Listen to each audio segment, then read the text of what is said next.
मराठा आंदोलन मनोज जरांगे पाटिल ने पुणे में मीडिया से बातचीत के दौरान किसानों की कर्ज माफी, बच्चू कडू के महा-एल्गार मार्च और देवेंद्र फडणवीस समिति सहित कई मुद्दों पर अपनी प्रतिक्रिया व्यक्त की। उन्होंने सरकार पर किसानों के साथ अन्याय करने का आरोप लगाया।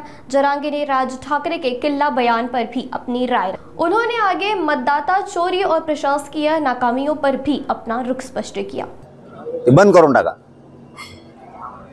तुम्हाला सांगितलं ना सरसकट कर्जमुक्ती द्या, काय भेद करायचा? एखाद्या मोठे त्याच्यात 10-5 असते, त्यांचं म्हणणं आहे तेवढं आहे मोठाले घराने, ते किती असते नसून 200 असतील घर महाराष्ट्रात लय झाले, 200 साठी का बाकीचं वाटोळ करता का?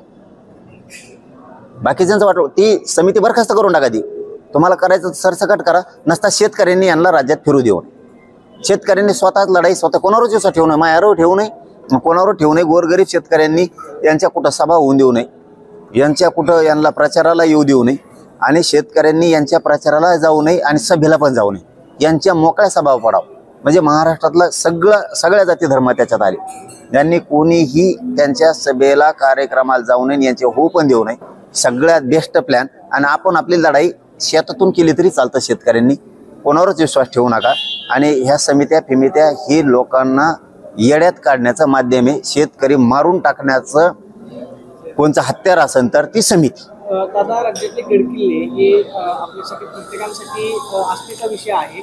त्या गडकिल्ल्यांवरती नरेंद्र मोदींच्या नावानं नमो पर्यटन माहिती केंद्र जे आहे ते सुरू होणार आहे। राज ठाकरेंनी त्याच्यावरती टीका केलेली आहे की सत्तेसाठी आपण किती लाचारी करणार, जर किल्ल्यांवरती अशा पद्धतीनं नमो पर्यटन माहिती केंद्र जर उभारलं त्यांच्या नावानं तर आम्ही ते फोडू। तुमच्या याला विरोध आहे का? किल्ल्यांवरती कुणाच्या नावानं अशा पद्धतीनं माहिती पर्यटन केंद्र उभा राहणार? जो किल्ला असेल किंवा जे तीर्थक्षेत्र असेल किंवा कुठलं देवस्थान असेल, कुठलं संस्थान असेल, त्या संस्थानाच्या नावानं माहिती केंद्र करावं। कोणाच्या नावाने करण्याची काहीही गरज नाही।